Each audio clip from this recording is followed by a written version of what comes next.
Hello.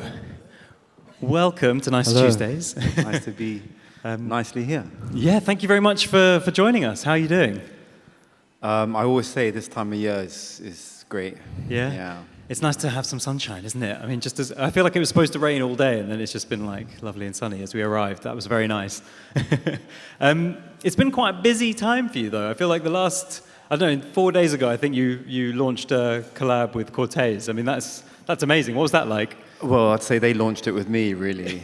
So I didn't know much about it, and I still really don't, to be honest. It's been a bit surreal. It's like, I mean, sorry, I'm getting some music here. I'm not sure if everyone else can hear that, but we're hearing some, I mean, quite nice music in fairness, but yeah, hearing it's that. quite intense, that glare as well. Yeah, it's quite intense, isn't it? But it stops you from being able to see everyone, which is sometimes quite good. Yeah. Anyway, thank you for turning the music off. That was just having a little backing track for us. Moving on from that collaboration, I guess I wanted to start by just talking about your beginnings as a photographer and why you picked up that medium, why you first picked up a camera. What was it that first attracted you to photography as a creative medium? Well, creativity, I think, came a bit later, really. I think, firstly, I was very much journalistic when I was at university, and that's what I wanted to do. But I was very unconfident, actually, and I'd try and write, and I'd end up like rubbing most of it out. And then I found a camera, my father's old camera, and I just started taking pictures. And in those days, there was no digital photography, so you couldn't rub it out. And it just gave me something to do, and I enjoyed it. Just became my friend. The camera became my friend, and then I found the darkroom. And you asked me earlier, actually, when we were talking about this, about what was it? A question of when did you pick up a camera and feel that was? Do you remember what you said exactly? Yeah, I mean, it was like, what was it kind of attracted to you? When you first picked it up, what did that feel like, that first time picking up a camera? And whether you felt that was like what I was meant to do. It wasn't about actually taking pictures. It was about, I think, realizing that I was an observer. Mm-hmm. I think that was the realization, really, what led me into photography, that I was an outsider. It was after school, after university, just at the end of university, and I realized that I didn't have to try and fit in anymore, which I'd always tried to do, and that I could just be on my own with a camera in a dark room and find myself. That's really interesting that you call yourself an observer. I mean, what does that mean? Is that kind of almost like a comfort blanket when you have a camera with you then? Because it's kind of, it, I guess, removes you slightly from the situation that you're in, if it's a social situation or whatever. Is there a certain kind of, I guess like being an observer is slightly removed from the scene in a way, isn't it?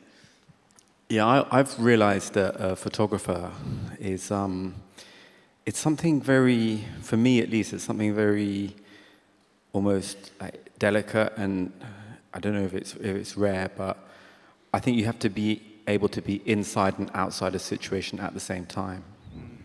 That's such an interesting way of thinking about it. Yeah, I mean, the way you describe it, like being an outsider, we're going to go through kind of a bit of your life story here and your chronology, but it's interesting to me that so many of your most important artistic steps have happened outside of London and outside this country, really.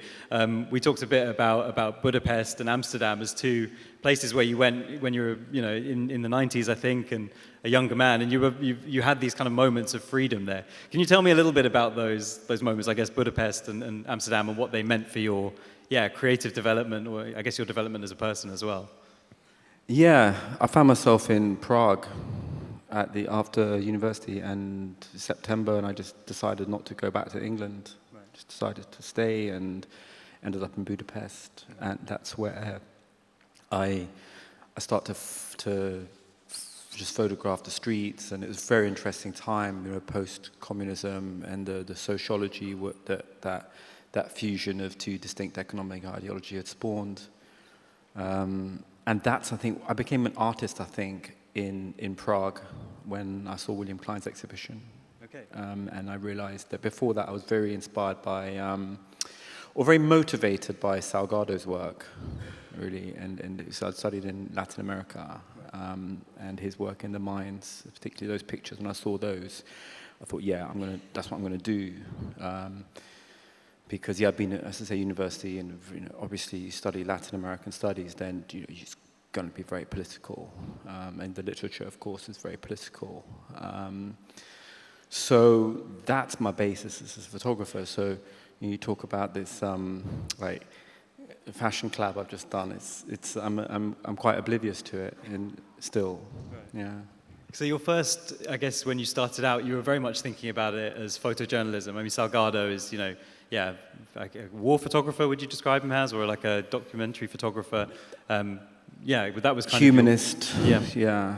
Very, very motivated by social concerns. He was an economist who was exiled by the military government in Brazil in the 60s, and so I definitely identified with his mission. So yeah, Budapest was a time when, again, I could just be on my own and go for long walks, and it was just after graduating, and yeah, I could just revel in that loneliness, which I feel is also a very important part of being a photographer, for me at least, being that outsider. And then I stopped because I came back, I left Budapest because I was teaching English, and overnight I heard that Russian had been replaced by English, or should we say American, as the compulsory medium of instruction in schools. So I just felt that I was like part of some a new imperialist takeover in Eastern Europe. So I went back to London, and and then ended up I went back to Singapore, Malaysia, and where I'm from, for a while, and then came back to England, and thought, right, I'm going to try and work professionally, and I got a job in a local newspaper, and I got the sack after a month because it wasn't, it's a long story, but my first day there, my assignment was to go and photograph some daycare center which was going to close down, and it was, I think, somewhere in Hammersmith, and it made life more difficult for people, of course, and so I remember taking 2 pictures to illustrate the humanity there. It was the time of the Balkan War, or just afterwards. So there was, I remember, Croatian refugee, and there was a couple of other situations. I went back to the darkroom, and in those days, local papers would print our own negatives. Printed a couple, sent it down. I remember before I left the venue, the writer told me, as my first assignment, said, make sure you take a group picture. I said, what for? No, take a group picture. So I left 3 exposures at the end just to fulfill that, and my pictures got rejected. My choices, which I felt were, I take better pictures these days, but there was some kind of narrative there. And they said, no, we want the group picture. And I just refused to do it because I felt I told the story, but the guy who was running the paper had come through like the advertising department, and he was this kind of classic 80s man with a white Mercedes, very like cheapest white Mercedes you could get, and his rationale was the more people in the picture, the more people were going to buy the paper. So that was the first day. So it didn't get off to a great start. It's a smart sales tactic, to be fair. Have the entire community in a people photo. From a class or something, huge difference in sales, And then stuff like, I remember there was some nightclub where someone had been, it was just off Bond Street, I think Duke Street, and there'd been someone who died at a nightclub, and so rather than just go and shoot a picture of a door, it's one of those small little clubs, you go downstairs, I parked the car in such a way that I waited for the right space, and I could have this like, silhouette inside the car. It was shot in black and white, of course, and then it was a winter, it was just coming to winter, like November, and so I left it silhouetted inside, and then out of the wing mirror, you could see this black cab going at a slow shutter speed. And when I went to meet the editor to get sacked, one of the reasons I got sacked was because I'd shot a picture from inside a car, because I couldn't be able to get out. But no, I'd really waited a long time for that space. And So it obviously wasn't my place. No, I mean, I feel like local journalism's loss is probably all of our gain, to be honest, in the long run. I'd be surprised, because I did a job the other day, a commercial job, and I've never seen a payday like that, yeah? And it was like local newspaper photography. I couldn't believe it. I respect the transparency, yeah, fair play. I do quickly want to touch on Amsterdam as well, because I feel like, I mean, we are going to get into Grime and Don't Call Me Urban and all of it, but I feel like there's a lot of times in your life where you've moved somewhere and it's kind of changed your outlook, and Amsterdam does feel like it was another moment like that in your life. Can you kind of give us a very quick summary of what that time was and what was going through your mind? Yeah, I've always been very nomadic. Less so in the last 3 years, I've come back to England and just felt like I belong for the first time and just haven't had any desire to leave. But Amsterdam, I think I was living in London. I'd started what became Don't Call Me Urban that summer of '98, and I just survived on the odd wedding gig in those days. And there was someone who was having a wedding in the south of France, a friend of some girlfriend I had or something, vague, association, and ended up in south of France, and I wore like one of my father's old like batik shirts. This is mine, by the way. But I think it was also from Kuala Lumpur, and from the 60s, probably his one, and I wore some like trainers and a suit, I had a couple of Leicas around my neck. I still have the same pair of Leicas. They were second-hand when I bought them back in the day, actually. And I think someone must have thought I was some funky London photographer. Not that I was like really trying to scrape a living at the time. And the next thing is that I got a call, and I was part of this. She was from Holland, and I was part of some exhibition in Holland with 2 renowned photographers. So dress well, you never know what might happen, And then that put me on a faster track in Holland, and I went over there, but it took a while still to get onto that faster track. It took a year or so, but what Amsterdam gave me was some kind of freedom of being away from the peer pressure of being in London, and because I come from this like, you could say upper middle class background, not only middle class, that there was a lot of pressure on me when everyone else is like doing well after university, and you've got a dark room and a load of hope, really,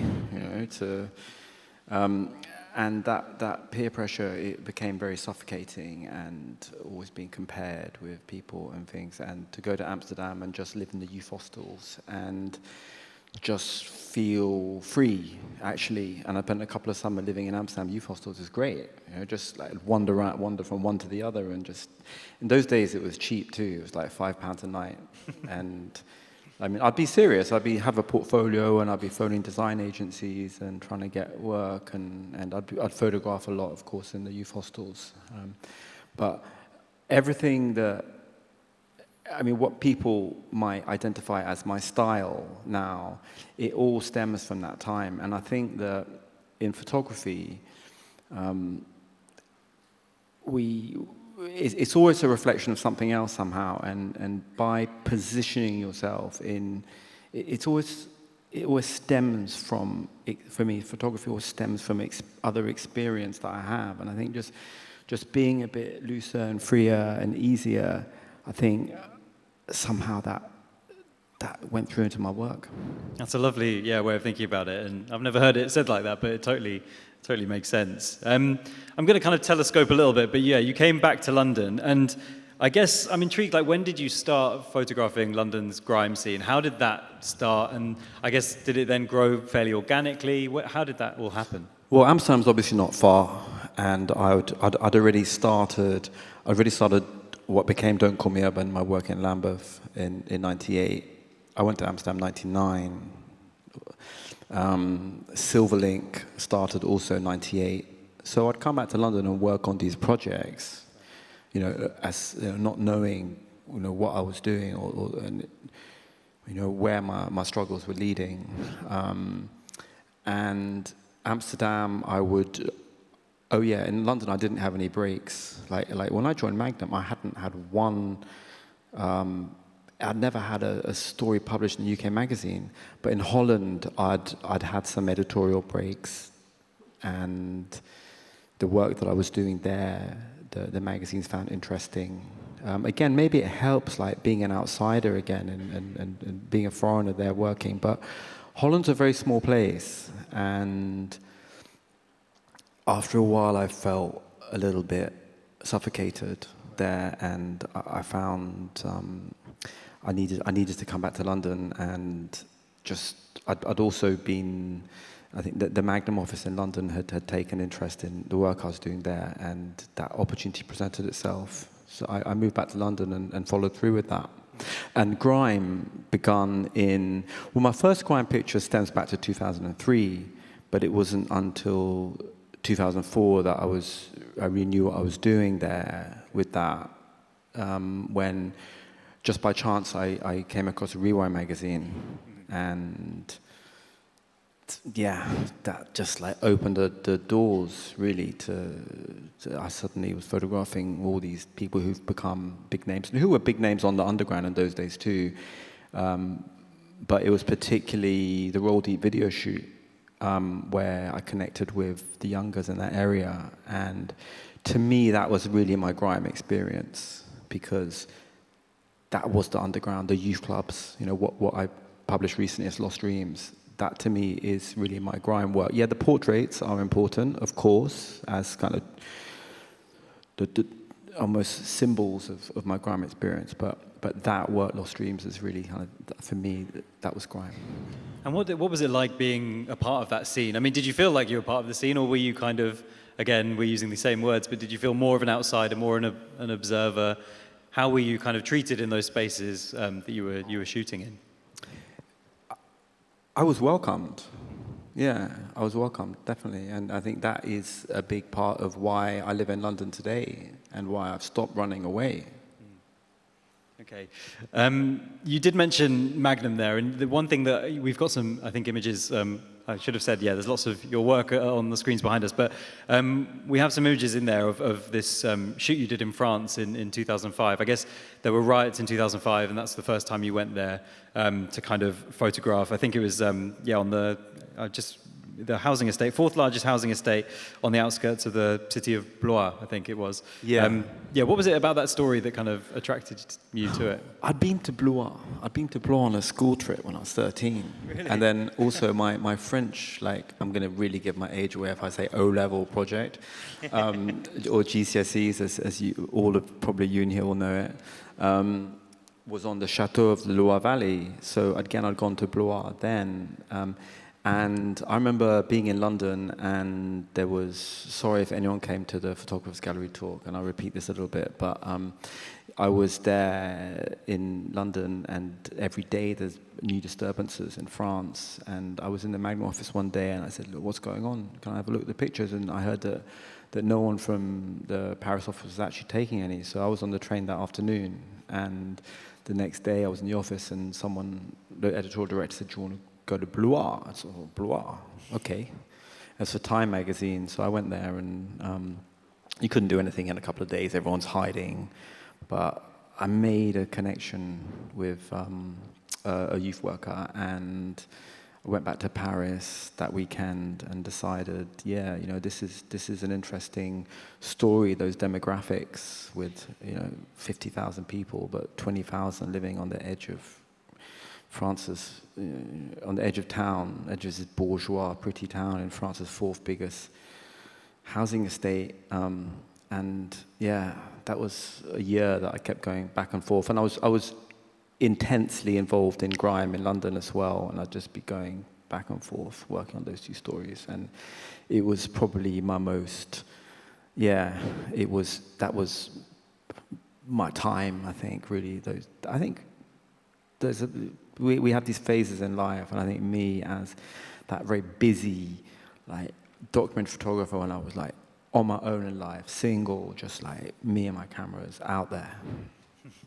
I promise this isn't going to be a full kind of live story here, but there's one other episode that I really wanted to touch on, which is another of these kind of, you talked about yourself as having a nomadic experience. I guess this is the biggest escape that you had, which was you went to India in 2008, and it ended up being 10 years that you were living there.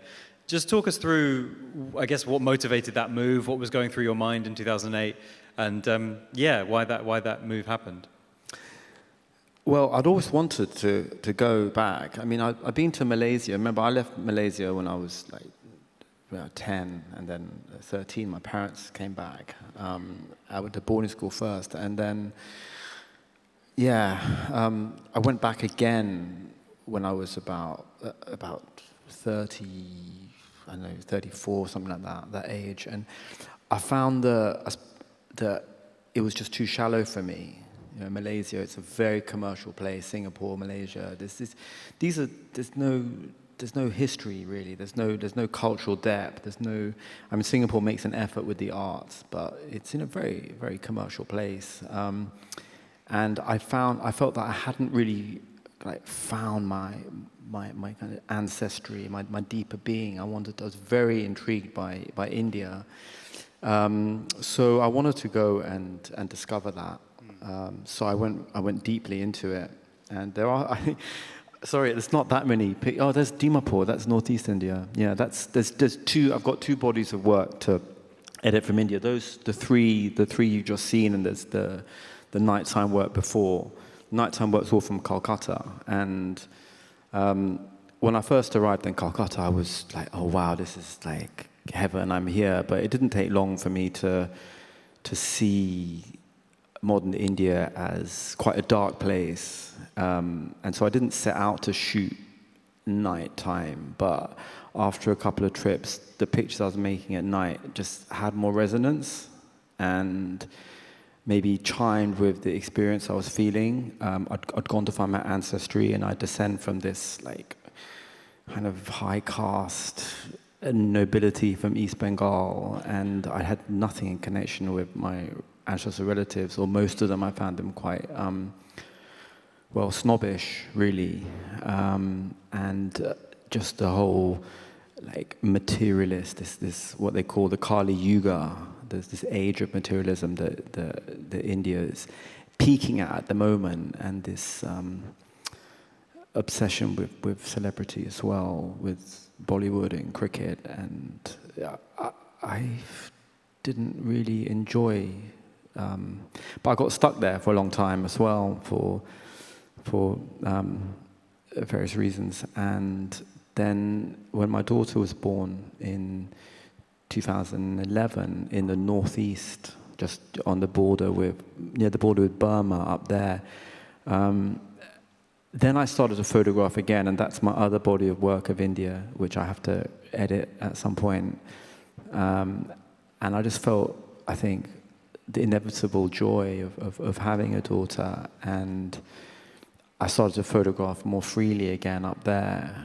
But then as she got older and we moved to Calcutta, I couldn't really do street photography anymore. I didn't want to. I think France was really the last journalistic project, like heavily journalistic, photojournalistic project I did. India is more random street photography, which is great if you're like young, free and single and just wandering about all day, because you could go free, you know what it's like, is you can walk around for 3 days and not find anything, you know, but it's actually a colossal waste of time potentially as well, you know, when you've got responsibilities and things. It's just it's a luxury, put it that way.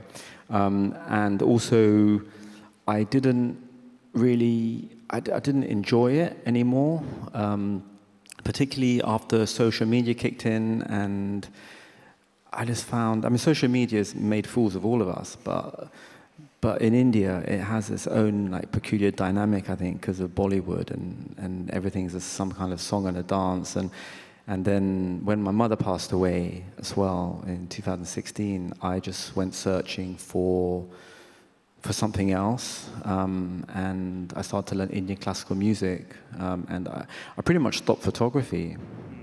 I mean, you did, yeah, I remember you saying the first time we met, like you having your daughter kind of, you kind of fell in love with photography off the back of that, which I think is a lovely way of thinking about it. I mean, what's kind of interesting is, you spent this 10 years outside of London, and I guess, is it fair to say that you kind of missed this time, or you weren't here for this time when Don't Call Me Urban was kind of getting this almost like iconic, legendary status, and you were kind of slightly removed from it, I guess, in a way.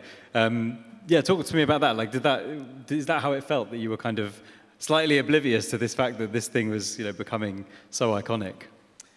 I wasn't oblivious to it. I mean, I'd come back in the summer and I'd still work. I was working with the Square a lot, the second generation of Grime. I haven't edited that film properly yet. There's so many things I've got to do. And I made a couple of music videos. I was out there and still, when I was back, doing things. But I don't know. That's fine. That's a good answer. You've recently kind of returned to those photos and I guess the contact sheets of that those first years of Don't Call Me Urban. What's that experience been like? What's it like going back to these photos 20 years later? Sometimes more than 20 years now. What's that been like?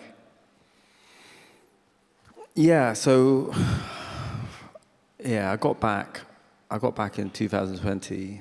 I decided to just come back here, and the Indian experience. I may go back later in life, but I realized that I belong here more than there. And in India, I'd been actually writing a novel, and it was just so long and complex, and I just got lost in it, that I wanted to do something more simple. And photography is very, very simple medium, so I thought, come back and do that. And I had all these projects in my archive, so that's how Lost Dreams and Silverlink came about. Looking back at pictures after a long time,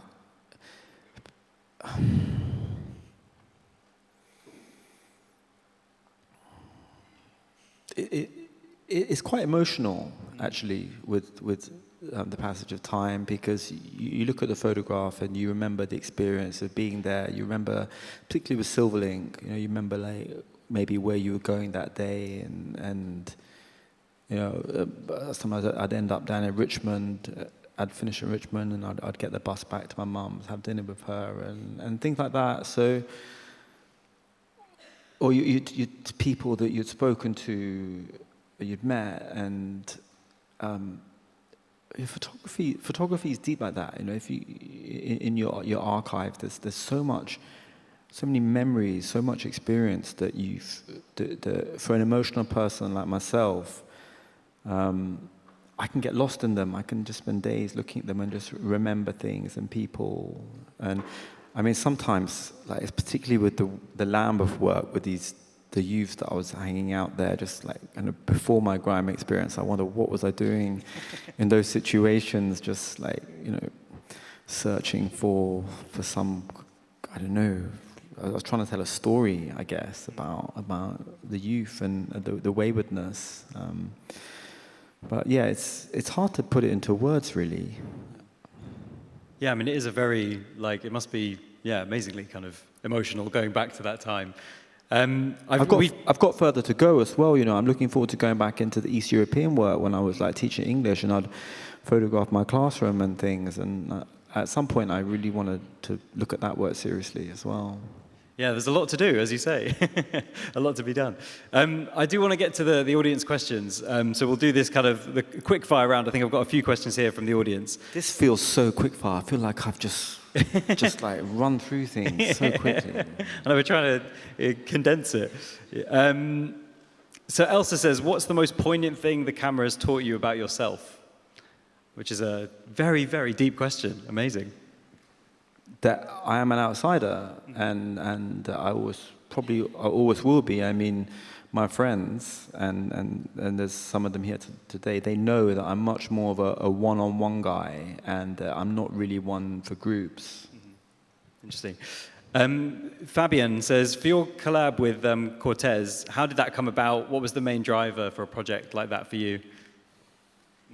It came about because I did this interview the other day in The Face, and I guess some of you will have read it. And the guy, Mr. Cortez, I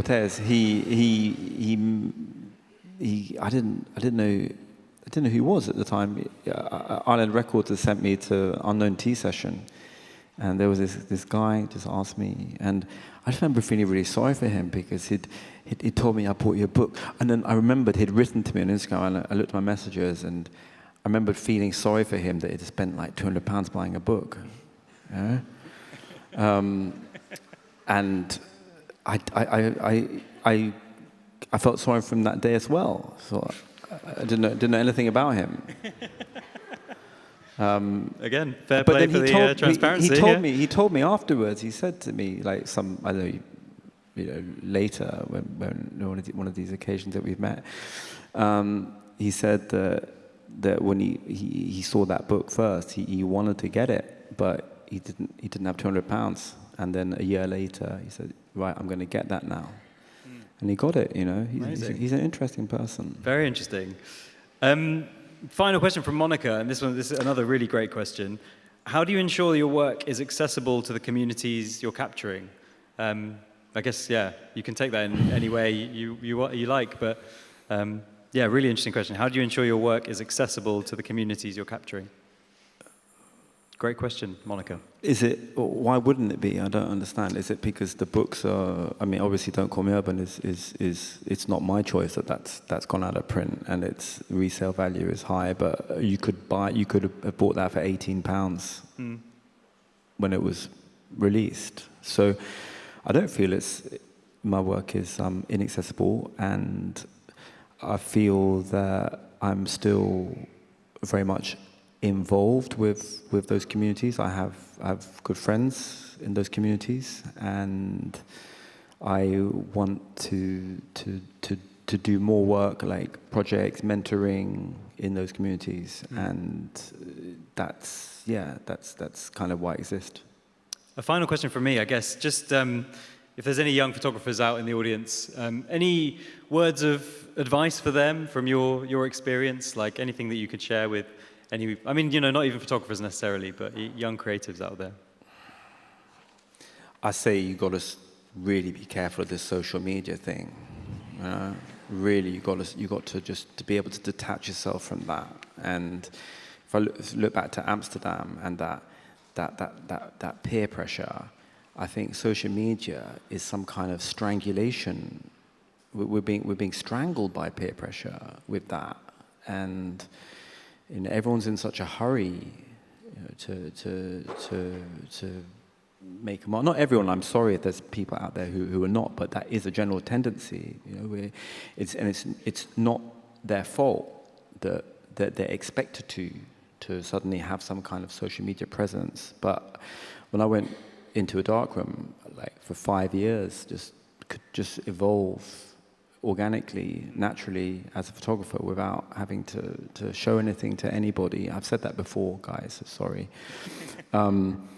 And the whole kind of film digital thing is like, it's just got out of hand, with the cost of film and everybody thinking they've got to shoot film to be legit. And even on the other side, people, like I see people will commission the film photographer when the digital photographer is better, but they'll commission someone who shoots film because they shoot film. And I've seen people at an event go around with like just a camera with a flash on it and just boom, and they just get a film back. And there's no, whereas that scene, the lighting in that scene is actually quite interesting, but they'll just like put this uniformity with a flash in it. Look at the India work, how that's lit. And also, the digital camera would be far more capable of handling that low light situation, but somehow people are trapped in this idea that you've got to shoot film, and it's so expensive. Now, I only shoot film when someone pays for it. Seriously. I'm unfortunate that people do want this kind of oh, my like authentic work, whatever. But like, there's so many situations, particularly in low light, where digital is just so much better, you know. And how do we learn in life? You know, the best way to learn is through mistakes we make, you know. And like back in the day, with my darkroom, I had to shoot 5 rolls of film, process it, make my contact sheets. It would cost me like a tenner to do that, you know, which again was money. I'd have to go and work. I don't know. In those days, maybe I was on like £4 an hour or something in the off license, or whatever. I'd still have to work to pay for that. But in those 5 rolls, I could experiment a bit. I could just do some photography rather than just always be concerned about. I could let rip at sometimes, you know, when I found a situation and really go for it, you know, which you have to do. You have to find yourself. You have to allow. Look at my first 100 rolls of film. They're rubbish. I'm sure that's not true. But no, but there's maybe 1 or 2 good ones in there. But in terms of like now, every picture I shoot, unless you're shooting a riot when there's you running and around and stuff, but like if I shoot a situation, every frame like has to be good. But the situation emerges from the contact sheet. You can't like you can't. You never know what's going to happen within the frame, but you're framing, and that comes from that kind of perfection in framing. Comes from a lot of practice, you know, and perfection of technique. So you have to be able to do that. So I'd say just shoot digital until you really know what you're doing. And but I don't know how we're going to get out of that. It will happen. I mean, that's a lovely kind of note to end on, you know. It's a bit boring, though, isn't it? It's an ending note. Don't you think? It's like, oh, shoot film digital. I mean, was there any more questions we could maybe something a bit more spiritual or like, I don't know, something a bit more inspiring than... I mean, I did because all of you are thinking, no, man, he's not right. I want to shoot film. And, you know, but you get me. I think it's a good, you know, you've got to make some space to experiment and explore. What else can I say then? Okay, authenticity is everything, and just photograph what you're interested in, and this whole, like, yeah, that's not that relevant. This obsession, obsession with like, you know, fashion and music. That's more about the world that I've photographed. Not everybody is obsessed with fashion and music, but that does seem to dominate us a lot. Yeah. But what can I say? I want to say something really inspiring to end with. And I mean, I keep going back to that word, authenticity, and yeah, switch your phones off and just, I was so fortunate to exist in that world, you know, and to be able to have lived in both worlds. But if you can somehow just get away from that and go within, you know, I think that so much of like we live in this such an external world now, but I think human progress, it does depend on the journey within, you know. But everything is so external now, about having to kind of show what we're doing and things, and just get out of that, man. That's amazing. I mean, I think like there's a lot of really, really good messages in there. They're all laughing at me. They're all laughing at me. What have I said? Thank you so much, Simon.